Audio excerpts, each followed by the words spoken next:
विराट के स्वर्ण नाग अवतार की तुलना में जो स्वर्गीय मार्ग के शिखर पर पहुंच गया था, यह बिल्कुल भी मायने नहीं रखता। ताकत के मामले में विराट का स्वर्ण नाग अवतार निश्चित रूप से बहुत आगे है। इसके अलावा विराट के स्वर्ण नाग अवतार ने अभी बताया था कि जब उसने अमरलोक में प्रवेश किया तो उसका स्वर्ण काया अष्टादश संस्कार भी 15वें स्तर तक पहुंच गया था, जो ऐसी चीज है जिसकी वह कल्पना भी नहीं कर सकती थी। उसने विराट के असली रूप के साथ लड़ाई की थी और अच्छी तरह से जानती थी कि स्वर्ण काया अष्टादश संस्कार के 15वें स्तर की शारीरिक रक्षा वास्तव में कितनी भयानक थी। भले ही विराट का स्वर्ण नाग अवतार चुपचाप खड़ा रहे और उसे हमला करने दे, फिर भी वह विराट के स्वर्ण नाग अवतार को खरोंच तक नहीं लगा सकती थी। यदि वह पूर्वी रहस्य मंडल में विराट के स्वर्ण नाग अवतार के पीछे जाती है तो खतरे की स्थिति में वह अवतार की मदद नहीं कर पाएगी, बल्कि वह केवल एक बोझ ही बनेगी। नन्ही चिड़िया इस बात को समझ गई। माया, चलो चलें। नन्ही चिड़िया ने अपने पंख फड़फड़ाए और अपने बगल में खड़ी माया से कहा, नीलिमा, हम कहाँ जा रहे हैं? माया हैरान रह गई। बेशक, हम रक्तिम ज्वाला स्फटिक इकट्ठा करना जारी रखने के लिए ज्वाला पर्वत श्रृंखला में जा रहे हैं, नन्ही चिड़िया ने कहा। केवल पर्याप्त रक्तिम ज्वाला स्फटिक इकट्ठा करके ही हमारी ताकत जितनी जल्दी हो सके बढ़ सकती है। पिछले 10 सालों में हुई कई घटनाओं ने उसे अपनी ताकत की भारी कमी का एहसास कराया था। हालांकि उसने अमरलोक में प्रवेश कर लिया था और उसकी ताकत कई गुना बढ़ गई थी, तलवार संप्रदाय के सामने आने वाली स्थिति पहले की तुलना में कहीं अधिक जटिल और गंभीर थी। उनके सामने जो दुश्मन थे वे भी बहुत ज्यादा ताकतवर थे। उन अविश्वसनीय रूप से शक्तिशाली दुश्मनों के खिलाफ उसकी मामूली ताकत बस नाकाफी थी। उसकी तो बात ही छोड़िए, विराट भी उन शक्तिशाली दुश्मनों के सामने बेबस था। चक्र महाद्वीप में जब नवमंडल परम दानव के प्रथम स्तर के गहन शून्य लोक अवतार से निपट रहे थे, विराट और तलवार संप्रदाय ने अपने लगभग सभी हथकंडे इस्तेमाल कर लिए थे और स्वरा की मदद से वे अंततः उस अवतार को मारने में सफल रहे। स्वरा की सहायता के बिना अकेले विराट और तलवार संप्रदाय नवमंडल परम दानव के प्रथम स्तर के गहन शून्य लोक अवतार जैसे शक्तिशाली शीर्ष स्तरीय विशेषज्ञ से निपटने में पूरी तरह से असमर्थ होते। ये सब अनुभव करने के बाद नन्ही चिड़िया को पता चल गया था कि उसकी ताकत बहुत कम है। वह केवल विराट की मदद तभी कर सकती है जब उसकी ताकत एक निश्चित स्तर तक पहुंच जाए। हालांकि नन्ही चिड़िया अक्सर विराट के साथ बहस और विरोध करती थी, लेकिन उसे अभी भी अपने दिल में उम्मीद थी कि वह उसकी मदद कर सकती है। विराट के साथ इतने साल बिताने के बाद उसने बहुत पहले से उसे अपने सबसे करीबी लोगों में से एक माना था। ओह, ठीक है। नन्ही चिड़िया की बात सुनकर माया ने जल्दी से सिर हिलाया और कहा। हालांकि रक्तिम ज्वाला स्फटिक उसके लिए बहुत उपयोगी नहीं था, फिर भी वह इसे इकट्ठा करने में नन्ही चिड़िया की मदद करने के लिए अपनी पूरी ताकत लगाने को तैयार थी। तलवार संप्रदाय में उसके और नन्ही चिड़िया के सबसे अच्छे रिश्ते थे। इतने साल एक साथ रहने के बाद उनका रिश्ता उसकी बहन गरिमा से भी अधिक घनिष्ठ था। नन्ही चिड़िया पन्ना मज्जा घाटी में और नहीं रुकी। अपने पंखों की एक फड़फड़ाहट के साथ वह स्थानिक स्थानांतरण व्यूह की ओर उड़ गई। यह देखकर माया भी जल्दी से उसके पीछे चली गई। स्वरा ने विराट के स्वर्ण नाग अवतार का अभिवादन किया और स्थानिक स्थानांतरण व्यूह के माध्यम से शक्ति सिंधु महाद्वीप लौट आई। अपने एकांत साधना को जारी रखने के लिए अपने प्रांगण में चली गई। जुबैदा भी नई औषधियों पर शोध जारी रखने के लिए औषधि भवन में लौट आई। वह भी जल्द से जल्द एक शीर्ष श्रेणी की अमर औषधि बनाना चाहती थी ताकि विराट की बेहतर मदद की जा सके। हालांकि वह अपना अधिकांश समय औषधि भवन में औषधि बनाने में बिताती है और शायद ही कभी बाहर जाती है। इसका मतलब यह नहीं है कि वह बाहर क्या हो रहा है इससे अनजान है। गुरु कावेरी अक्सर उससे मिलने आती हैं और बाहरी दुनिया में क्या हो रहा है इसके बारे में बात करती हैं। वान्या भी कभी कभी औषधि मांगने के लिए उसके औषधि भवन में आती है और जब वान्या औषधि भवन में आती है तो वह उसे बाहरी दुनिया के बारे में भी बताती है। वान्या वर्तमान में दक्षिणी स्वर्ग महाद्वीप में तलवार संप्रदाय का खुफिया नेटवर्क बनाने की प्रभारी है, इसलिए उसे दक्षिणी स्वर्ग मंडल की स्थिति की गहरी समझ है। इसलिए हालांकि जुबैदा शायद ही कभी अपना कमरा छोड़ती है, लेकिन वह बाहर की स्थिति के बारे में भी बहुत स्पष्ट है। तलवार संप्रदाय की वर्तमान स्थिति हालांकि ऊपर से शांत दिख रही है, वास्तव में एक बड़े संकट का सामना कर रही है। चूंकि शक्ति सिंधु महाद्वीप दक्षिणी स्वर्ग मंडल में स्थित है, दक्षिणी स्वर्ग मंडल के सामने आने वाले संकट से तलवार संप्रदाय भी नहीं बच सकता। अगर वह एक शीर्ष श्रेणी की अमर औषधि बना सकती है तो इससे तलवार संप्रदाय और दक्षिणी स्वर्ग मंडल दोनों को बहुत मदद मिलेगी। सबके जाने के बाद विराट का स्वर्ण नाग अवतार भी एक पल में गायब हुआ और पन्ना मज्जा घाटी से निकल गया। हालांकि विराट का स्वर्ण नाग अवतार स्थानिक स्थानांतरण व्यूह के माध्यम से शक्ति सिंधु महाद्वीप नहीं लौटा। इसके बजाय इसने पन्ना मज्जा घाटी छोड़ दी और दक्षिणी स्वर्गगुप्त क्षेत्र के अन्य हिस्सों की ओर चल दिया। अब जब उसके स्वर्ण नाग अवतार ने अमरलोक में प्रवेश कर लिया था तो वह अंततः पवन देव बाण विद्या के 9वें खंड की साधना कर सकता था। अमरलोक में प्रवेश करने से पहले उसकी साधना पवन देव बाण विद्या के 9वें खंड की साधना का समर्थन करने के लिए पर्याप्त मजबूत नहीं थी, लेकिन अमरलोक में प्रवेश करने के बाद उसकी ताकत दर्जनों गुना बढ़ गई। अपनी वर्तमान ताकत के साथ पवन देव बाण विद्या के 9वें खंड की साधना करना उसके लिए बहुत आसान होना चाहिए। विराट के स्वर्ण नाग अवतार ने दक्षिणी स्वर्गगुप्त क्षेत्र में एक जगह ढूंढी, एक धनुष और बाण निकाला और पवन देव बाण विद्या की साधना शुरू कर दी। पलक झपकते ही 1 महीना बीत गया था। अकल्पनीय गति से एक दूर के पर्वत शिखर की ओर एक प्रकाश की किरण छूटी। बूम! प्रकाश की किरण विशाल पर्वत शिखर से टकराई और उसे धूल में मिला दिया।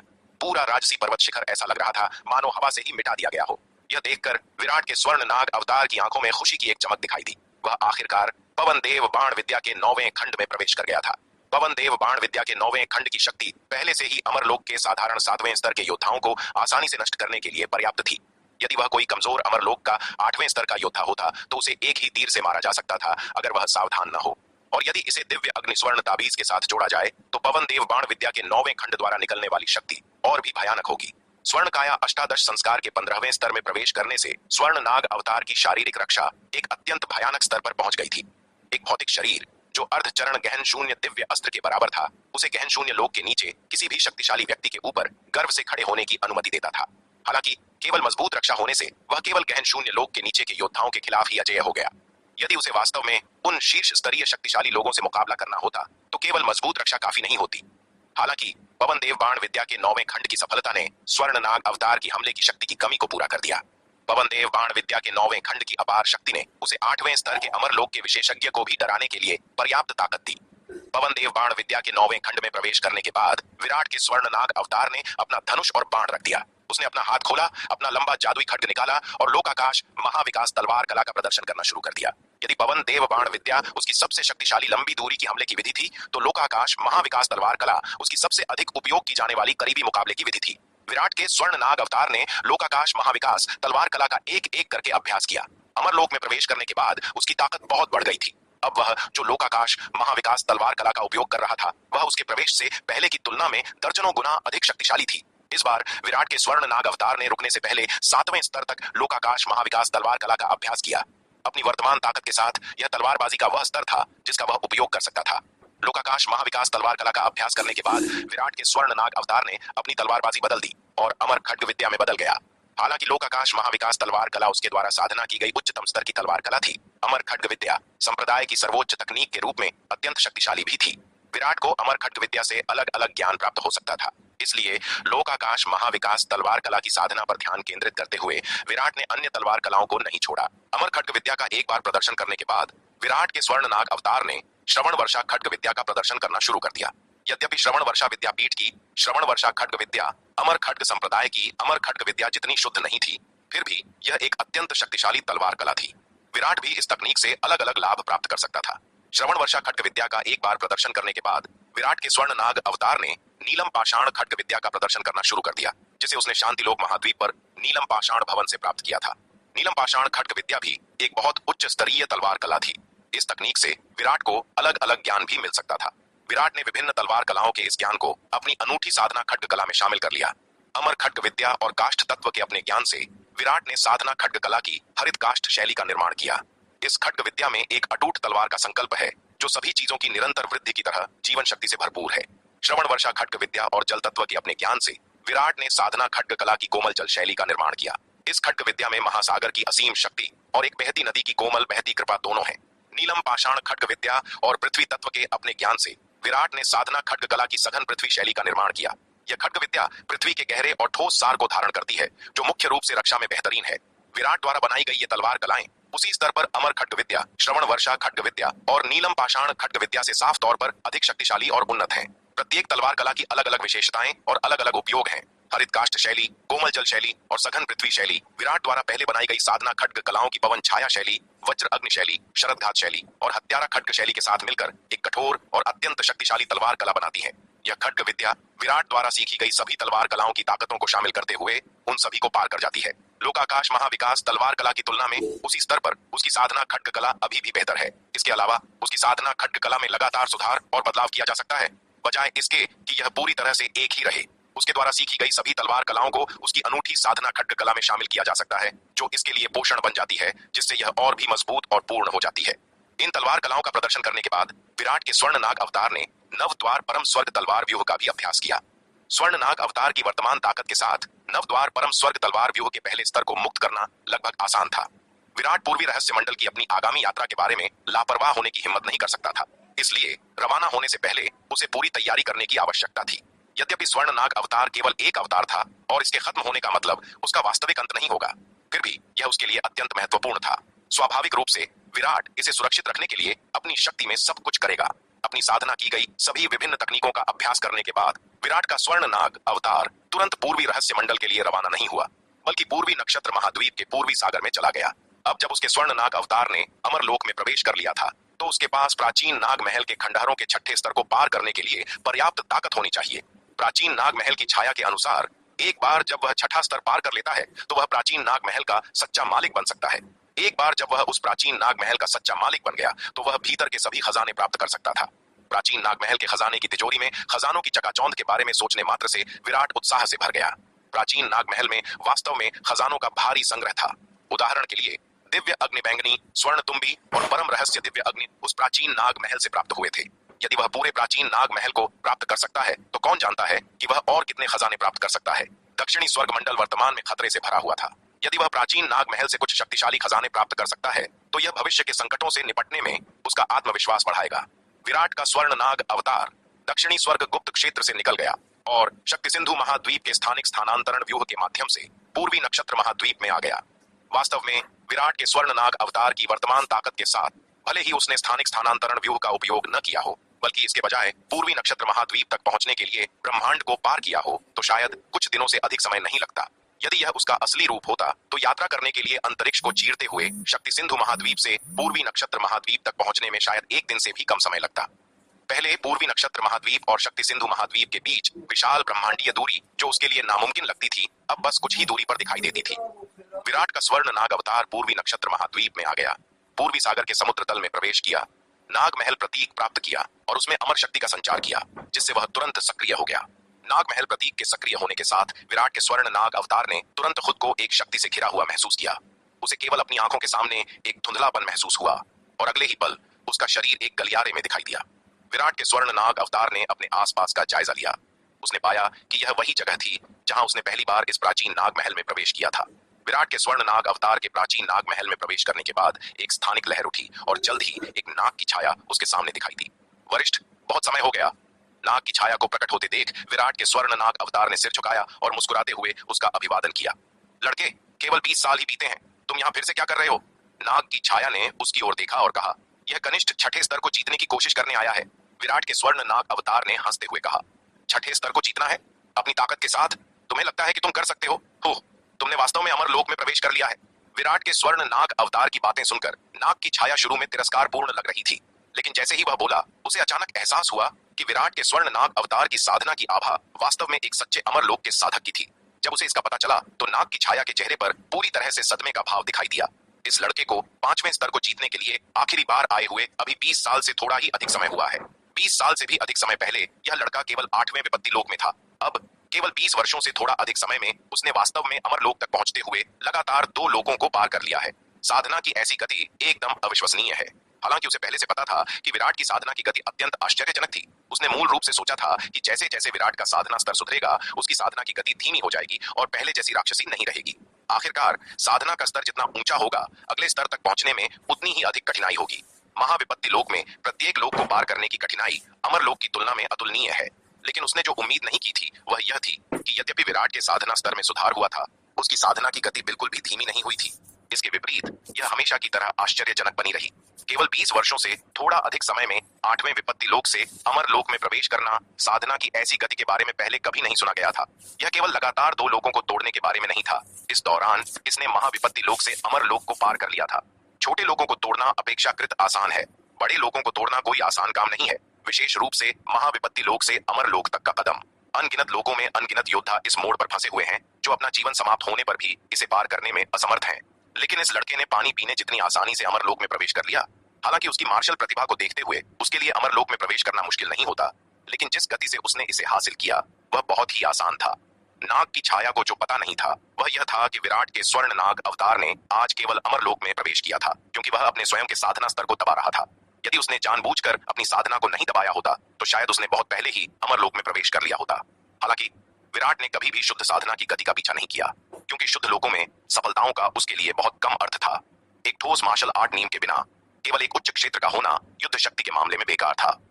बस किस्मत है, विराट के स्वर्ण नाग अवतार ने हंसते हुए कहा। किस्मत? यह सुनकर नाग की छाया ने चिढ़ते हुए उत्तर दिया, लड़के, क्या तुम्हें लगता है कि मैं मूर्ख हूं? यदि यह केवल 1 या 2 लोगों में कभी कभार आश्चर्यजनक गति होती तो इसमें भाग्य का कुछ हिस्सा शामिल हो सकता था। आखिरकार यदि कोई कुछ महान अवसर प्राप्त करता है, जैसे कि अत्यंत दुर्लभ प्राकृतिक खजाने या चमत्कारी औषधियां, तो थोड़े समय में किसी की साधना की गति छलांग और सीमा से आगे बढ़ सकती है। लेकिन इस लड़के की साधना की गति केवल एक या दो लोगों में इतनी तेज नहीं है, यह लगातार भयानक रही है। ऐसी स्थिति को केवल भाग्य द्वारा नहीं समझाया जा सकता है। लड़के, क्या तुम सच में अभी छठी परीक्षा का प्रयास करने जा रहे हो? नाग की छाया ने विराट के स्वर्ण नाग अवतार को ऊपर से नीचे देखा और पूछा। हाँ, कृपया मेरे अनुरोध को स्वीकार करें वरिष्ठ। यह सुनकर विराट के स्वर्ण नाग अवतार ने सम्मानपूर्वक सिर झुकाया और गंभीरता से कहा, लड़के, क्या तुम्हें पता है कि यदि तुम अभी छठी परीक्षा का प्रयास करने जाते हो तो भी तुम्हें अमरलोक के छठे स्तर पर 54 स्वर्ण कवच पुतलों का सामना करना पड़ेगा? तुम्हें इस पर विचार करने की आवश्यकता है। नाग की छाया ने विराट के स्वर्ण नाग अवतार से कहा। छठी परीक्षा की न्यूनतम आवश्यकता अमरलोक के छठे स्तर पर 54 स्वर्ण कवच पुतले हैं। मानक को केवल इसलिए कम नहीं किया जाएगा क्योंकि विराट का स्वर्ण नाग अवतार अमरलोक के प्रथम स्तर पर है। बेशक यदि विराट अमरलोक के 7वें स्तर पर होता तो स्वर्ण कवच पुतले और भी मजबूत होते। छठी परीक्षा का मानक केवल बढ़ेगा, घटेगा नहीं। लेकिन यदि विराट अमरलोक के दूसरे या तीसरे स्तर पर होता और छठी परीक्षा का प्रयास करता तो भी उसे अमरलोक के छठे स्तर पर 54 स्वर्ण कवच पुतलों का सामना करना पड़ता। विराट के लिए अभी छठी परीक्षा का प्रयास करना बहुत बड़ा नुकसान होगा। इसलिए वह चाहता था कि विराट सावधानी से विचार करना जारी रखे और ऐसा जोखिम उठाने में जल्दबाजी न करे। यह युवक सबसे प्रतिभाशाली योद्धा था जिससे वह इन सभी वर्षों में मिला था। उसे उम्मीद थी कि विराट अंततः छठी परीक्षा पास कर सकता है और इस प्राचीन नाग महल का सच्चा मालिक बन सकता है। उस स्थिति में वह अपने पूर्ववर्ती के मिशन को पूरा कर सकता है। यदि विराट छठी परीक्षा के दौरान नष्ट हो जाता है तो उसे नहीं पता था कि उसे इतनी शानदार प्रतिभा वाले दूसरे मार्शल आर्ट कौतुक का सामना करने के लिए कितने और वर्षों तक इंतजार करना होगा। एक बार परीक्षण शुरू होने के बाद यह आधे रास्ते में समाप्त नहीं हो सकता। या तो कोई परीक्षण आसानी से पास कर लेता है या इसके दौरान मारा जाता है। यहाँ तक कि गुफा की आत्मा भी इसकी अनदेखी नहीं कर सकती। इस कनिष्ठ ने अपना मन बना लिया है। विराट के स्वर्ण नाग अवतार ने फिर से सिर झुकाया और गंभीरता से कहा, इस कनिष्ठ का इरादा अभी छठी परीक्षा का प्रयास करने का है। उसके स्वर्ण नाग अवतार की वर्तमान ताकत के साथ अमरलोक के छठे स्तर पर कुछ स्वर्ण कवच पुतलों से निपटना बिल्कुल भी कोई समस्या नहीं होनी चाहिए। इसके अलावा भले ही वह अमरलोक के छठे स्तर पर उन स्वर्ण कवच पुतलों को नहीं हरा सके, फिर भी उसकी जान को कोई खतरा नहीं होगा। उसके स्वर्ण नाग अवतार की वर्तमान शारीरिक शक्ति के साथ जब तक उसका सामना गहन शून्य लोक के सच्चे विशेषज्ञ से नहीं होता, उसे कोई खतरा नहीं होगा। गहन शून्य लोक के नीचे के योद्धा उसकी शारीरिक सुरक्षा को तोड़ नहीं सकते और उसे कोई वास्तविक नुकसान नहीं पहुंचा सकते। ठीक है, चूंकि तुमने इसके बारे में सोच लिया है तो ऐसा ही हो। नाग की छाया ने सिर हिलाया और कहा। विराट के स्वर्ण नाग अवतार के दृढ़ रवैये को देखते हुए नाग की छाया ने उसे रोकने के अपने प्रयासों को छोड़ दिया। अपने पंजे के एक झटके के साथ शक्ति की एक लहर ने विराट के स्वर्ण नाग अवतार को मारा। विराट के स्वर्ण नाग अवतार ने अपनी आंखों के सामने एक धुंधलापन महसूस किया और अगले ही पल उसने खुद को एक अनजान जगह में पाया। यह एक विशाल गलियारा था, छठे स्तर का स्थान। जैसे ही विराट का स्वर्ण नाग अवतार इस गलियारे में दिखाई दिया, गलियारे के दोनों किनारों पर पत्थर की दीवारों से चटकने की आवाजें आने लगीं। हर चटकने की आवाज के साथ गलियारे के दोनों किनारों से स्वर्ण कवच पुतले निकलने लगे। कुल मिलाकर इनमें से 54 स्वर्ण कवच पुतले थे जो सभी एक शक्तिशाली आभा बिखेर रहे थे। उनसे निकलने वाली आभा को देखते हुए इनमें से प्रत्येक स्वर्ण कवच पुतले के पास स्पष्ट रूप से अमरलोक के छठे स्तर के विशेषज्ञ के बराबर ताकत थी। गलियारे के दोनों ओर पत्थर की दीवारों से निकलने के बाद ये स्वर्ण कवच पुतले विराट के स्वर्ण नाग अवतार की ओर झुंड में आने लगे। बूम! एक स्वर्ण कवच पुतले ने विराट के स्वर्ण नाग अवतार की ओर मुक्का मारा। इस मुक्के का सामना करते हुए विराट के स्वर्ण नाग अवतार ने न तो परहेज किया और न ही रोका, बल्कि बस मुक्के को अपने ऊपर लगने दिया। प्रभाव के साथ विराट के स्वर्ण नाग अवतार को एक तोप के गोले की तरह पीछे की ओर उड़ता हुआ भेज दिया गया और वह गलियारे की पत्थर की दीवार से जोर से टकरा गया। बुरा नहीं है, विराट के स्वर्ण नाग अवतार ने अपने कपड़े झाड़ते हुए मुस्कुराते हुए कहा। इस स्वर्ण कवच पुतले द्वारा जारी की गई शक्ति अमरलोक के एक शीर्ष स्तरीय छठे स्तर के विशेषज्ञ के बराबर थी। यहाँ तक कि एक कमजोर 7वें स्तर का अमरलोक का विशेषज्ञ भी इसका मुकाबला नहीं कर सकता था। हालांकि यह मुक्का जो अमरलोक के 7वें स्तर के विशेषज्ञ को गंभीर रूप से घायल करने में सक्षम था, विराट के स्वर्ण नाग अवतार के लिए गुदगुदी जैसा था, जिससे उसे कोई नुकसान नहीं हुआ। एक के बाद एक स्वर्ण कवच पुतलों ने विराट के स्वर्ण नाग अवतार पर लगातार हमला किया। प्रारंभ में विराट के स्वर्ण नाग अवतार ने जवाबी हमला नहीं किया और पुतलों को उस पर हमला करने दिया। उसने हाल ही में अमरलोक में प्रवेश किया था और उसकी साधना स्थिर होने से बहुत दूर थी। वह उस शक्ति से भी परिचित नहीं था जो दर्जनों गुना बढ़ गई थी। स्वर्ण कवच पुतलों को उसे पीटने देना वास्तव में उसे अपनी साधना को स्थिर करने में मदद कर रहा था। किसी भी मामले में कोई फर्क नहीं पड़ता कि पुतलों ने कैसे हमला किया, वे उसे कोई वास्तविक नुकसान नहीं पहुंचा सकते थे। विराट के स्वर्ण नाग अवतार ने पुतलों को एक पूरे दिन उस पर हमला करने दिया। अब मेरी बारी है। एक दिन के बाद विराट के स्वर्ण नाग अवतार ने अपनी बाहें फैलाई और मुस्कुराते हुए कहा। इसके साथ उसने एक स्वर्ण कवच पुतले पर मुक्का मारा। बूम! इस मुक्के के साथ स्वर्ण कवच पुतले को तुरंत पीछे की ओर उड़ा दिया गया। यदि विराट का स्वर्ण नाग अवतार अमरलोक के छठे स्तर के योद्धा पर उतरा होता तो वे गंभीर रूप से घायल हो जाते या फिर मारे जाते। हालांकि ये स्वर्ण कवच पुतले अत्यंत मजबूत सामग्री से बने थे। विराट के स्वर्ण नाग अवतार से शक्तिशाली मुक्का खाने के बाद उनके शरीर पर केवल एक हल्का मुक्के का निशान पड़ा और उन्हें ज्यादा नुकसान नहीं हुआ। Boom boom boom! विराट के स्वर्ण नाग अवतार ने मुक्के के बाद मुक्का मारना जारी रखा। अपने चारों ओर स्वर्ण कवच पुतलों पर लगातार प्रहार किया। प्रत्येक स्वर्ण कवच पुतले को तोप के गोले की तरह पीछे की ओर उड़ा दिया गया, जो गलियारे के दोनों ओर पत्थर की दीवारों से टकरा गया। ऐसी शक्ति, भले ही वह किसी तारे से टकराए, शायद उसे चकनाचूर कर दे, लेकिन यह बल जब गलियारे के दोनों ओर पत्थर की दीवारों को प्रभावित करता है तो थोड़ा सा भी नुकसान नहीं पहुंचा सकता। यह स्पष्ट था कि यह गलियारा भी अत्यंत मजबूत सामग्री से बना था। केवल विराट के स्वर्ण नाग अवतार की शक्ति गलियारे की पत्थर की दीवारों को नुकसान पहुंचाने के लिए नाकाफी थी। Boom boom. विराट का स्वर्ण नाग अवतार गलियारे के भीतर 54 स्वर्ण कवच पुतलों के साथ भयंकर युद्ध में लगा हुआ था। इन स्वर्ण कवच पुतलों के घेराव का सामना करते हुए विराट के स्वर्ण नाग अवतार ने बिना बचाव किए केवल हमला किया। यह तेज लड़ाई 3 दिनों तक चली, जब तक कि एक बहरे कर देने वाली गर्जना के साथ विराट के स्वर्ण नाग अवतार ने एक स्वर्ण कवच पुतले पर मुक्का मारा और उसे तुरंत चकनाचूर कर दिया। हालांकि इन स्वर्ण कवच पुतलों के पास अत्यंत मजबूत सुरक्षा थी, यहाँ तक कि विराट के स्वर्ण नाग अवतार के पूरी शक्ति से हमला करने के बावजूद उन्हें भारी नुकसान पहुंचाना मुश्किल था। हालांकि विराट के स्वर्ण नाग अवतार के प्रत्येक हमले ने इन स्वर्ण कवच पुतलों को कुछ नुकसान पहुंचाया। यह चोटें समय के साथ जमा होकर इन स्वर्ण कवच पुतलों को घातक नुकसान पहुंचाने के लिए पर्याप्त थीं। जब चोटें अपनी सीमा तक जमा हो गईं, तो स्वर्ण कवच पुतले अब इसका सामना नहीं कर सके और विराट के स्वर्ण नाग अवतार द्वारा एक ही मुक्के से सीधे टुकड़ों में तोड़ दिए गए। Boom boom boom. विराट के स्वर्ण नाग अवतार ने मुक्के के बाद मुक्का मारा। कई और स्वर्ण कवच पुतलों को विराट के स्वर्ण नाग अवतार द्वारा उड़ा दिया गया। कई दिनों की भयंकर लड़ाई के बाद इन स्वर्ण कवच पुतलों पर जमा हुई चोटें मूल रूप से अपनी सीमा तक पहुंच गई थीं। विराट के स्वर्ण नाग अवतार द्वारा पहले स्वर्ण कवच पुतले को उड़ाए जाने के बाद इसने एक श्रृंखला प्रतिक्रिया शुरू कर दी। विराट के स्वर्ण नाग अवतार द्वारा मारे गए हर मुक्के ने लगभग एक स्वर्ण कवच पुतले को उड़ा दिया। 1 घंटे बाद सभी स्वर्ण कवच पुतले पूरी तरह से विराट के स्वर्ण नाग अवतार द्वारा नष्ट कर दिए गए थे।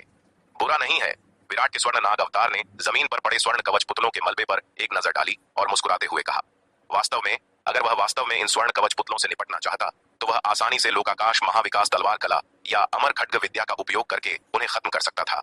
हालांकि विराट के स्वर्ण नाग अवतार ने ऐसा न करने का फैसला किया।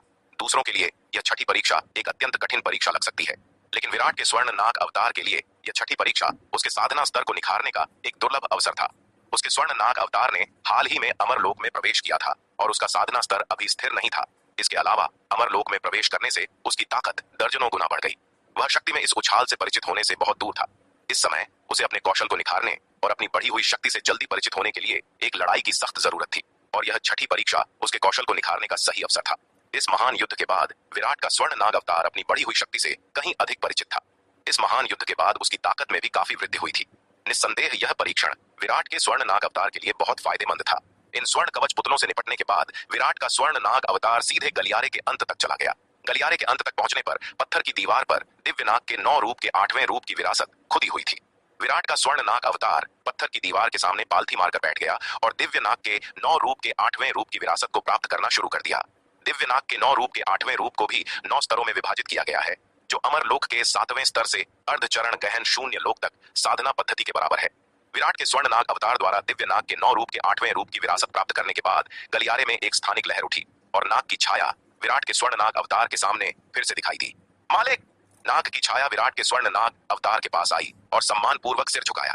इस क्षण इसने विराट के स्वर्ण नाग अवतार के सामने कोई अनादर या अपमान नहीं दिखाया, क्योंकि जिस क्षण विराट के स्वर्ण नाग अवतार ने छठी परीक्षा उत्तीर्ण की, इसका मतलब था कि वह इस प्राचीन नाग महल का सच्चा मालिक बन गया था।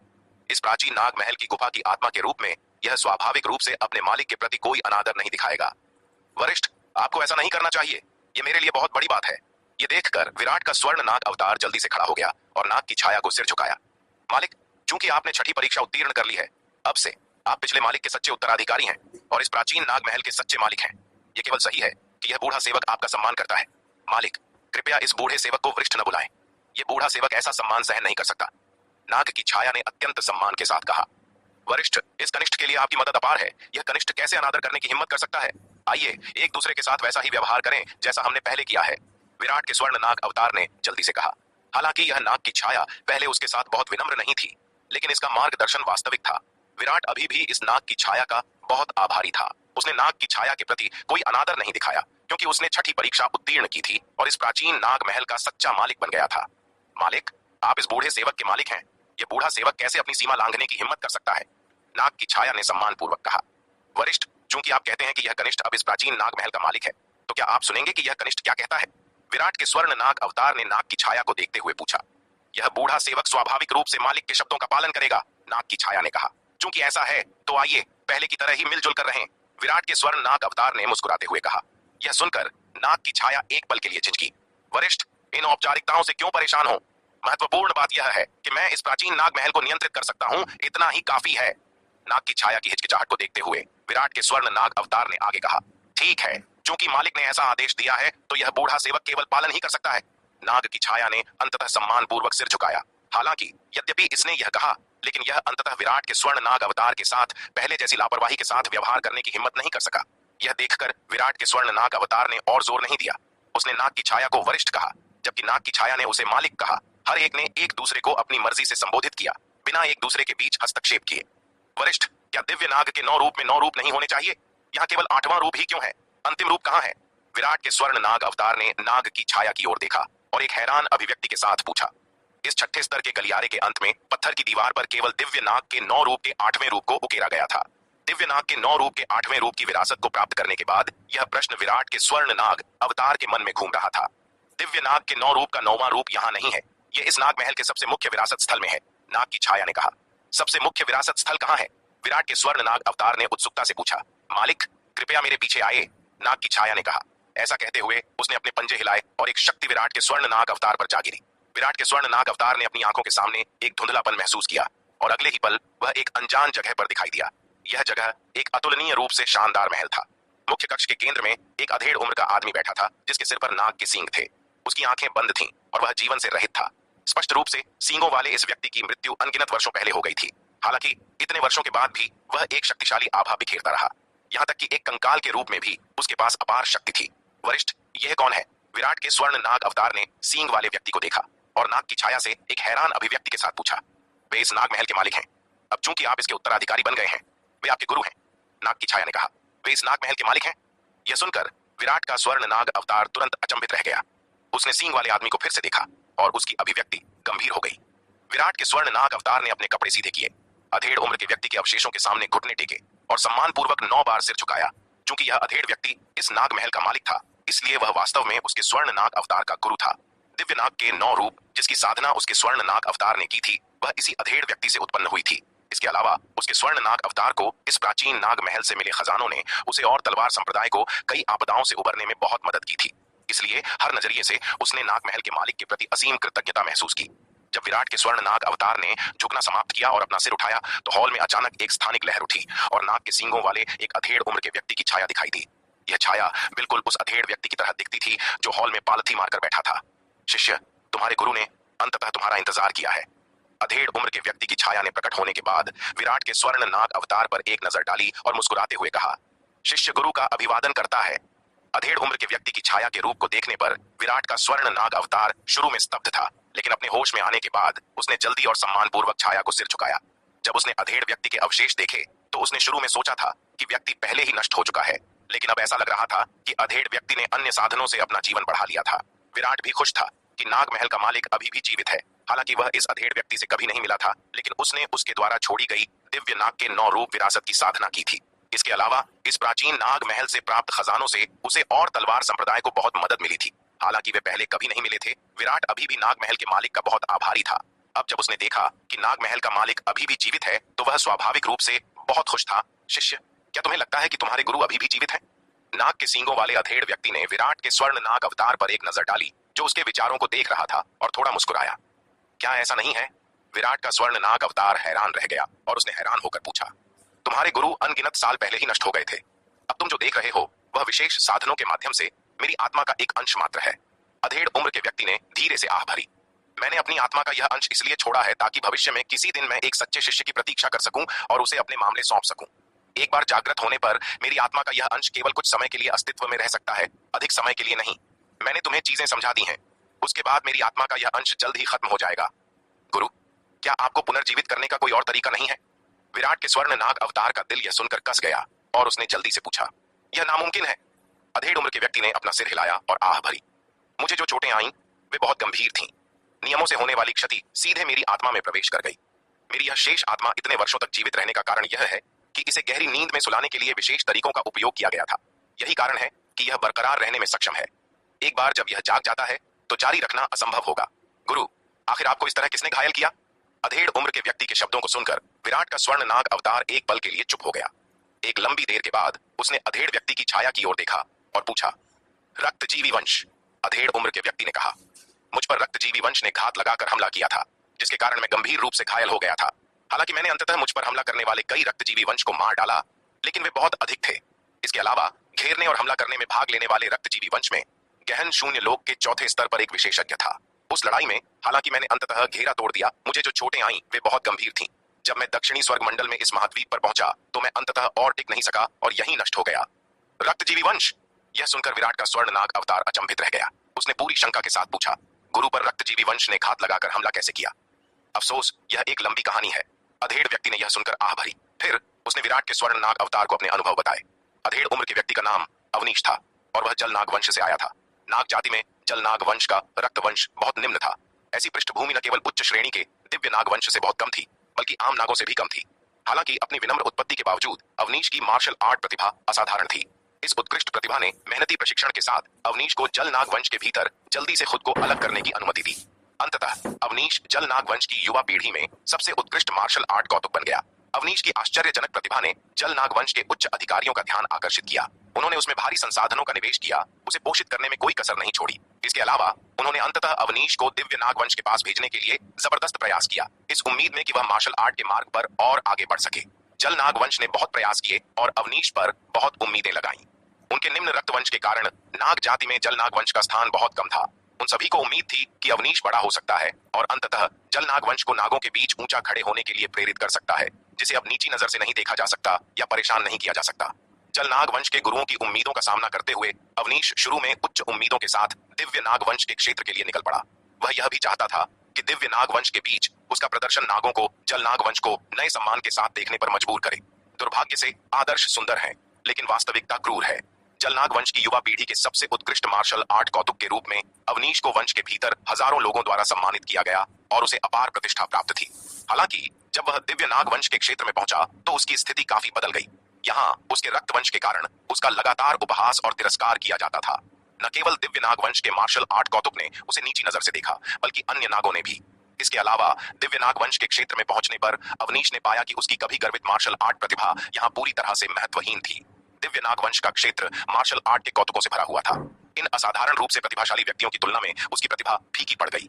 विशेष रूप से दिव्य नाग वंश, जिसका रक्तवंश नाग जातियों में सबसे अधिक था, उनकी साधना आम नागों की तुलना में कहीं अधिक लाभप्रद थी। साधारण नाग मार्शल आर्ट के कौतुक रक्तवंश के मामले में दिव्य नाग वंश से बिल्कुल भी तुलना नहीं कर सकते थे। जल नाग वंश के लिए जिनके रक्तवंश शुद्ध भी नहीं थे, वे और भी पीछे थे। इस विशाल असमानता ने अवनीश को एक विनाशकारी झटका दिया। रक्तवंश में भारी अंतर ने उसे दिव्य नाग वंश के मार्शल आर्ट कौतुक के लिए पूरी तरह से अतुलनीय बना दिया। यदि वह सामान्य तरीकों का उपयोग करके साधना करना जारी रखता है तो जीवन भर का प्रयास भी उनके बराबर पहुंचने के लिए पर्याप्त नहीं होगा।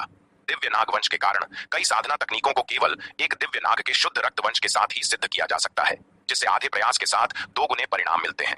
उन मिश्रित रक्त नागों के लिए चाहे वे कितना भी प्रयास करें, उनके लिए बड़ी सफलता प्राप्त करना मुश्किल है। रक्तवंश एक बड़ी बाधा बन गया जो उनके इन मिश्रित रक्त नागों के बीच खड़ा था। इस भारी झटके के तहत अवनीश लंबे समय तक उदास रहा। हालांकि जल नाग वंश की युवा पीढ़ी के सबसे उत्कृष्ट मार्शल आर्ट कौतुक के रूप में अवनीश न केवल मार्शल आर्ट में असाधारण रूप से प्रतिभाशाली था, बल्कि असाधारण ज्ञान और बुद्धिमत्ता भी रखता था। स्वभाव के मामले में उसने साधारण मार्शल आर्ट के कौतुक को बहुत पीछे छोड़ दिया। अवसाद की अवधि के बाद अवनीश अंततः इस भारी झटके से उभरा। उसने हिम्मत नहीं हारी, बल्कि अपने स्वयं के प्रयासों के माध्यम से अपने मिश्रित रक्त नाग वंश और अपने लोगों के बीच खड़ी इस बड़ी बाधा को पाटने का संकल्प लिया। यह निर्णय लेने के बाद अवनीश ने बड़े पैमाने पर पढ़ने और लगन से अध्ययन करते हुए खुद को दिव्य नाग वंश के पुस्तकालय में डुबो देना शुरू कर दिया। अनगिनत तकनीकों को देखने और अनगिनत वर्षों तक शोध करने के बाद उसने अंततः इस समस्या को हल करने के लिए एक कौशल बनाया, दिव्य नाग परिवर्तन। इस तकनीक के माध्यम से मिश्रित रक्त वाले नागों को दिव्य नागों में बदला जा सकता था। इस तकनीक को बनाने के बाद अवनीश ने साधना के माध्यम से अंततः अपने जल नाग शरीर को एक दिव्य नाग शरीर में बदल दिया। अवनीश ने इस तकनीक को बनाने के बाद इसने पूरी नाग जाति में एक बड़ी सनसनी पैदा कर दी। यह तकनीक सीधे नागों के बीच रक्त रेखाओं के अंतर को समाप्त कर सकती थी, यहाँ तक कि मिश्रित रक्त नागों को भी सर्वोच्च रैंकिंग वाले दिव्य नाग जाति का हिस्सा बनने का मौका दे सकती थी। हालांकि इस तकनीक को बनाने के बाद अवनीश को दिव्य नाग जाति के कई लोगों की नाराजगी झेलनी पड़ी। दिव्य नाग जाति अपने शुद्धतम और महानतम रक्तवंश के कारण ही नाग जाति के भीतर सर्वोच्च स्थान रखती थी। हालांकि अवनीश की तकनीक ने किसी भी नाग को दिव्य नाग में बदलने का अवसर दिया। इसने दिव्य नाग जाति की स्थिति को गंभीर रूप से कमजोर कर दिया। यदि इस तकनीक का उपयोग करके सभी नाग दिव्य नागों में बदल सकते हैं, तो इन स्वाभाविक रूप से पैदा हुए दिव्य नागों को इन मिश्रित रक्त नागों पर क्या लाभ होगा? इसलिए दिव्य नाग परिवर्तन तकनीक बनाने के बाद अवनीश को कई दिव्य नागों से बहिष्कार और दमन का सामना करना पड़ा। अवनीश ने शुरू में यह माना था कि इस साधना तकनीक को बनाने से उन्हें नागवंश की प्रशंसा और इनाम मिलेगा। आखिरकार इस तकनीक ने संकर नागों को भी दिव्य नागों में बदलने की अनुमति दी। यदि इस तकनीक को नागवंश के भीतर लागू किया जाता है तो नागवंश की समग्र शक्ति में बहुत वृद्धि होगी। जबकि दिव्य नागों के पास अत्यंत उच्च रक्तवंश स्तर था, उनकी संख्या बहुत कम थी। यदि इस तकनीक को व्यापक रूप से अपनाया गया और दिव्य नागों में बदलने वाले नागों की निरंतर धारा के साथ, निस्संदेह उनकी संख्या नाटकीय रूप से बढ़ जाएगी। एक बार जब कई नाग दिव्य नागों में बदल गए, जिससे उनकी संख्या में काफी वृद्धि हुई, तो नागवंश की ताकत अभूतपूर्व रूप से बढ़ जाएगी। यह बहुत महत्व का मामला था, जो स्वर्ग की सभी जातियों के बीच नागवंश की स्थिति को प्रभावित करने के लिए पर्याप्त था। इस तकनीक को बनाने में उनकी अपार उपलब्धि नागवंश के भीतर जल नागवंश की स्थिति को भी बहुत बढ़ाएगी। लेकिन अवनीश के आश्चर्य के लिए इस साधना तकनीक को बनाने के बाद उन्हें प्रशंसा और पुरस्कार के साथ नहीं, बल्कि अंतहीन बहिष्कार और दमन के साथ स्वागत किया गया। इन प्रहारों और बहिष्कारों के तहत अवनीश निराश हो गए। वह दिव्य नागवंश के साथ नहीं रहा, बल्कि उसने छोड़ने और असंख्य लोगों की यात्रा करने का विकल्प चुना। हालांकि दिव्य नागवंश छोड़ने के बाद अवनीश ने दिव्य नाग परिवर्तन तकनीक को पूर्ण करना बंद नहीं किया। जब उसने पहली बार इस तकनीक का निर्माण किया था, तो उसने केवल 6 आरंभिक रूपों का निर्माण किया था। ये 6 शुरुआती रूप, हालांकि वे मिश्रित रक्त नागों को दिव्य नागों में बदल सकते थे, लेकिन रक्तवंश अभी भी पर्याप्त शुद्ध या उच्च स्तर का नहीं था। इसलिए दिव्य नागवंश को छोड़ने के बाद असंख्य लोगों की यात्रा करते हुए अवनीश ने अथक रूप से इस तकनीक को परिष्कृत और सुधारा। अपनी यात्रा के दौरान अवनीश ने लगातार विभिन्न शास्त्रों का संग्रह किया। वह अपने दिव्य नाग परिवर्तन को और बेहतर बनाने के लिए प्रेरणा प्राप्त करने के लिए अनगिनत जातियों से सीखी गई किसी भी साधना पद्धति को एकत्र करने और फिर उनका अध्ययन करने का प्रयास करता था। इस प्रकार अनगिनत वर्षों के बाद अवनीश ने दिव्य नाग परिवर्तन का तीसरा रूप बनाया, जिसे अब दिव्य नाग के 9 रूप के रूप में जाना जाता है। हालांकि दिव्य नाग परिवर्तन का 9वां रूप इसका अंत नहीं था। अवनीश अभी भी इस तकनीक को और भी अधिक ऊंचाइयों तक ले जाना चाहते थे। अवनीश के मन में एक अत्यंत भव्य दृष्टि थी। वह एक मिश्रित रक्त नाग को एक शुद्ध रक्त वाले दिव्य नाग की तुलना में उच्च रक्तवंश वाले नाग में बदलने के लिए दिव्य नाग परिवर्तन का उपयोग करना चाहता था। यदि वह इस लक्ष्य को प्राप्त कर सके तो यह अविश्वसनीय रूप से आश्चर्यजनक उपलब्धि होगी। दुर्भाग्य से इससे पहले कि वह इस इच्छा को पूरा कर पाता, उसे दुर्भाग्य का सामना करना पड़ा। अनगिनत दुनिया की यात्रा करते हुए वह पूर्वी रहस्य मंडल में पहुंचे। पूर्वी रहस्य मंडल में वह स्वर्ण मेघ खड्ग संप्रदाय के संप्रदाय प्रमुख से मिला। दोनों की खूब बनी और जल्द ही वे पक्के दोस्त बन गए। बाद में पूर्वी रहस्य मंडल पर रक्तजीवी वंश ने भयंकर हमला किया। इस गंभीर स्थिति में स्वर्ण मेघ खड्ग संप्रदाय के संप्रदाय प्रमुख ने उनसे मदद का अनुरोध किया। चूंकि नागवंश और मानव वंश के बीच संबंध पहले से ही काफी अच्छे थे और चूंकि उन्होंने स्वर्ण मेघ खड्ग संप्रदाय के संप्रदाय प्रमुख के साथ गहरी दोस्ती बना ली थी, इसलिए अवनीश ने संप्रदाय प्रमुख के अनुरोध को अस्वीकार नहीं किया। इस प्रकार अवनीश पूर्वी रहस्य मंडल और अग्निग्रह मंडल के बीच युद्ध में शामिल हो गए। इस शीर्ष स्तरीय विशेषज्ञ अवनीश के जुड़ने से पूर्वी रहस्य मंडल ने जल्दी ही स्थिति को स्थिर कर लिया।